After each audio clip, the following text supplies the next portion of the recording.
You log off at the end of the day, completely drained, but you haven't been doing the actual work you were hired to do.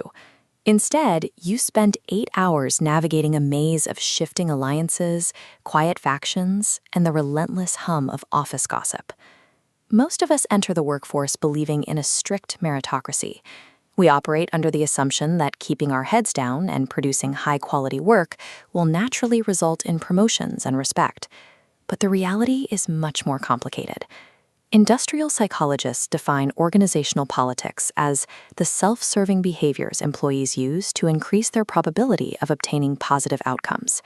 It is a secondary, informal system of power that exists parallel to your official job description. Deciding to completely ignore this system does not protect you from it. Opting out entirely strips away your leverage, leaving you as a passive participant with very little control over your own career trajectory.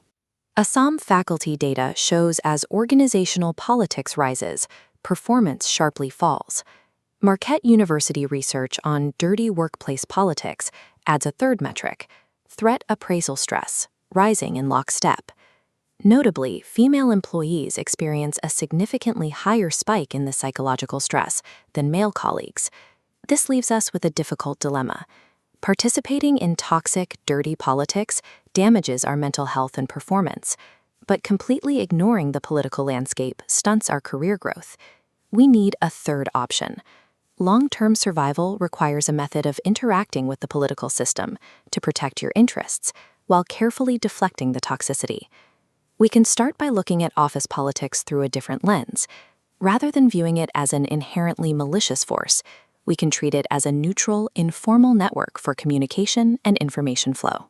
To navigate that network, we can look to the conflict management frameworks developed by the Program on Negotiation at Harvard Law School. They recommend a tool called the third story.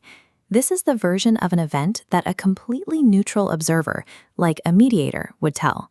It frames a situation by acknowledging a gap in perspectives without assigning personal blame. This diagram illustrates a standard blame-heavy conflict. We have two coworkers, we'll call them Brad and Frank, clashing over priorities. Brad wants reports on deadline. Frank turns them in late to prioritize active sales. Instead of accusing Frank, Brad applies the third story. A neutral node appears above them. By stepping back, they identify the structural gap. Frank abandons reports for promising leads. Adopting a mediator's mindset instantly de-escalates defensiveness. It protects your mental bandwidth for the emotional arguments and redirects that energy into strategic problem-solving, like agreeing to split a commission in exchange for Brad finishing the paperwork. There is a pervasive assumption that successfully navigating these informal structures requires you to be the loudest, most aggressive, and most extroverted person in the room. In practice, naturally introverted traits function as quiet, strategic assets. Being observant and naturally averse to conflict provides a steady foundation for maneuvering through a high-pressure environment. This network map visualizes how that works. The act of active listening allows you to map the informal power structures of an office. While others burn energy broadcasting, you can quietly absorb information and track alliances without exposing your own vulnerabilities. You can bypass the superficiality of trying to network with everyone in the building.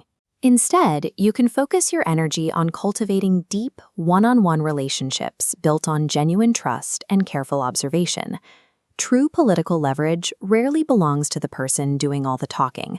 It belongs to the most observant, neutral listener in the room. With that framework in mind, you can start applying the neutral observer strategy to your own career immediately, using 3 specific steps. Step 1 is setting boundaries. You need to recognize the critical difference between getting sucked into toxic gossip and strategically monitoring the flow of informal information. Listen to understand the landscape, but do not contribute to the drama. Step 2 is staying above the fray. When you encounter friction, use the third story approach. Remove the personalities from the equation and focus your communication strictly on the structural causes of the problem. Step 3 is building genuine alliances. Stop exhausting yourself trying to please every faction in the office. Seek out a select few key stakeholders who actually share your values and build your support network there. Office politics is human psychology at scale. By stepping back and becoming a strategic, neutral observer, you protect your mental well-being and reclaim a sense of agency over your own professional trajectory.